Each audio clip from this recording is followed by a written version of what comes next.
Building and prioritizing your sales targets matters a lot. First of all, it's an opportunity to slow down and be strategic. Most of what we do in sales is executing consistent behaviors like making calls and sending emails. Taking a step back and prioritizing who you should be targeting is an opportunity to be strategic and a key skill you can develop that will serve you as an SDR, account executive, and a manager. By being more strategic with how you target customers, you'll source higher quality opportunities that build you a better brand and help you get promoted within the organization. A pitfall that is easy to fall into, especially as an SDR, is to focus on the quantity of meetings you set over the quality of meetings. And the truth is, not all prospects are created equal. Some are much more likely to need your solution because they fit your ICP and have more money to spend with you. That is why in interviews for sales roles at companies like Dell, you'll be asked how you'll target and prioritize leads that are given to you. Any good sales organization knows that sales is ultimately an outcomes business, and your ability to prioritize will have an exponential impact on the quality of your results and your ability to deliver those results with less effort. Meeting with high quality prospects that clearly fit your ideal customer profile will lead to high quality opportunities that are characterized by a compelling need, more budget for your solution, and a higher chance of turning into closed revenue. If you get better at finding opportunities that have a higher dollar value, then you can grow your pipeline non-linearly instead of finding a bunch of small deals to incrementally grow it.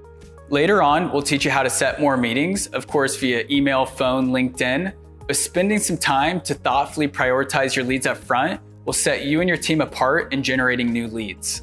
For me, as a field sales rep, I line to 90 people in my ecosystem. I have an inside rep I share a quota with, and 17 SDRs that book calls for us. The more I understand our ICP, the better I can have our ecosystem prioritize likely to spend targets. By doing this, you'll be more likely to get meetings that lead to larger opportunities with potential to close. And then when you find yourself interviewing for other positions, either internal promotions or external companies, you'll be able to point out either how you closed revenue or the revenue you contributed to during your tenure at that organization. That's what I did when I got promoted from SDR to account executive at Dell. My last quarter as an SDR, I had the highest pipeline contribution out of every SDR in our whole organization. When you find a highly qualified meeting that turns into a real deal, it helps the whole team, and that builds a lot of trust with your managers, counterparts, and everyone who supports you. If you are an early seller, when it comes time for promotion, ask your account executives who set the meetings for you how the deal progressed. Possibly even ask to jump on follow-up calls, and they can start showing you how the meetings you set turned into closed revenue for the company. Getting insights into how the deal was actually closed is invaluable information because you can use that to go to hiring managers and use that insight to proactively address any concerns about lack of closing experience if you are early in your sales career. By showing that you have a strong understanding of what it takes, you could say something like this when it comes time to interview with a hiring manager for an AE position. I may not have closed the deal, but I took some time to understand the ins and outs of the different stages of the deal cycle and some of the roadblocks that had to be overcome.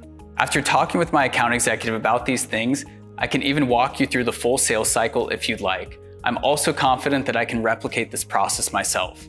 This is a typical objection to address when going for a promotion from SDR to AE, and you can be prepared to nail the question. I know SDRs who have set multi-million-dollar deals with their account executives. One in particular who said a multi-million-dollar deal told me that based on the ICP he studied within the telecommunications industry and the characteristics of this specific company that was really large, there was huge upside. So he prioritized spending time researching the account in the industry context. And as a result, he found about an industry regulation that was coming and found an angle to show how Dell EMC helped meet that requirement in a differentiated way. That angle hooked the customer for a deal so large that even the top leaders in our region were involved. Imagine the satisfaction of making an impact like that as an SDR or account executive, even if you didn't close the deal yourself. Having a chance to gain eyes of upper leadership in a positive light will always be a win for you and a big catalyst for your brand. Compare that to reps focusing on setting meetings with clients who aren't necessarily the best fit and only have the potential to spend $20,000 a year. In either case, you'd get credited with an opportunity, but one is monumentally more important and impactful to the company and your reputation within it. Let's now address a critical question that concerns all sales professionals. If you were provided with a list of leads or accounts, which ones would you prioritize and how would you proceed? We will also provide you with the method to identify the most promising prospecting targets, enabling you and your team to concentrate your efforts on them. To get started, remember to start with your ICP. Clearly understanding your ICP will determine your ability to effectively prioritize accounts and find higher quality and bigger opportunities. It's important to reiterate that even the best sales reps can fail if they spend too much time targeting the wrong prospects. We touched on this before, but let's hit on it again because it's that important. Ask your senior peers like account executives and managers the following questions that you use to build your ICP to help you prioritize. Who are your best customers? What are their common characteristics? What do their businesses look, smell, and feel like? Where are they located? Are they a particular size in terms of revenue or employee count? Are they in certain vertical markets or niches where we have higher rate of success? Go back to the section where we told you how to clearly define your ideal customer profile and look at all those questions. Ask yourself those questions with your senior peers and figure out the answers. Some other questions to ask could be, where is our best chance for new business with our current portfolio of customers or with net new business? How should we stack rank these customers and segment them out based on growth potential? Maybe there are some customers spending minimally with our company, and there are a lot more competitors who we realize have a huge upside. Now, if you're given leads or accounts from your company, start on current spenders with high upside. Then go to greenfields with high upside at larger companies. Some might already be current customers in some capacity, aka an install account, and others are greenfield accounts that don't spend anything with your company today and work with the competition. Beyond prioritizing the companies on your leads list that fit within the characteristics of your ICP, within that subset, you'll want to prioritize current customers first, especially those who spend a little with you today and have high upside to spend more. That is because current customers are more likely to talk to you and spend more with you because you already have a relationship. Going from $0 spent with you to the first dollar spent with your company is the hardest thing to do in sales. So why not start out with taking the path of least resistance and get a meeting with the most momentum? However, keep in mind that if you are working with a current spender who is fully on your solution with little or no room to grow, they are probably the worst customer to go to start off. This whole strategy at Dell we called protect the buyer base. Once we protect the buyer base for the revenue they typically spend with us, we try to cross-sell to other lines of the portfolio.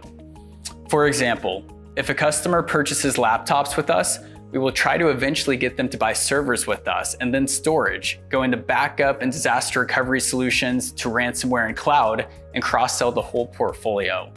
More often than not, people who spend with you and have a good experience will be open to exploring what other solutions you offer. Specifically with technology, the more customers can consolidate and have less vendor sprawl, they are typically happier because they have less vendors to communicate with and easier technology management when it comes to refresh cycles. Once you prioritize the current spender subset of your leads list, you need to prioritize your greenfield accounts. Although they are the hardest to get spending, they can have the largest upside for the company, and if you can grow their spending to greater than zero, you'll become a hero. It's a big deal if you can position yourself as someone at your company who can win new logos. Focus first on identifying greenfield customers that fit within your ICP. They are financially healthy and have the characteristics of the customers who need you the most and spend the most with you. Ideally, you prioritize targets who depend on your solution to differentiate and grow their business, which means they typically value what you do. The financial health of a company can be measured in different ways. But for a startup, a good sign of financial health is having recently received funding, ideally in the $1 million range. You can find public info on funding rounds and amounts for startups for free on Crunchbase. For a public company, one of the best indicators of financial health is how profitable they are. Profitability is measured by revenues or top-line growth, what a company is paid for the goods or services it provides, minus the expenses, which is all the costs incurred to run the business, and taxes paid. Top-line revenue minus expenses gives you the bottom line profit. You can find this information on a company's income statement, which can typically be found on a company's website under Investor Relations. Public companies are required to report their financial performance by the government, and you can use that to your advantage to learn more about them. Here are some examples of good greenfield targets in different contexts. If you sell cloud for one of the big three providers, AWS, Google Cloud, and Microsoft Azure, then it's a good idea to target SaaS companies whose operating model and ability to differentiate and grow depends on the cloud. For further context, the cloud is the backend that powers a SaaS solution and their second largest operating expense, and their spending increases as they win new customers. So that means they could spend a lot of money with you if you sell for a cloud provider. If you sell a marketing analytics SaaS solution, then targeting companies with the larger B2C audiences and customer bases who have big marketing departments and ad spend on a lot of Google Ads and analytics would be a great idea. Now, the reality is you might not be provided with the list of leads and need to identify potential customers from scratch, and it can be a challenging task, particularly in early stage startups where you have the freedom to pursue any account. In this scenario, prioritization becomes crucial. Don't be stressed. Begin by identifying your top customers based on industry size, funding, revenue, and a number of employees. You might have discussed these factors earlier, and consider their business model, location, and other relevant details, and use them as parameters to create a greenfield prospecting target list that maximizes your efficiency and productivity. Here are some useful guidelines to help with this process. For starters, your list should be finite. You need to confidently choose accounts with high potential and work and rework those accounts. A huge mistake, which we briefly touched on in the pitfall section, is getting distracted and moving on to other accounts too quickly. Just because you didn't get a meeting or response the first time around, don't give up. Successful hunters stay consistent and eventually get noticed. Get in and build relationships and begin getting traction. Almost all meetings come in the follow-ups and through being pleasantly persistent.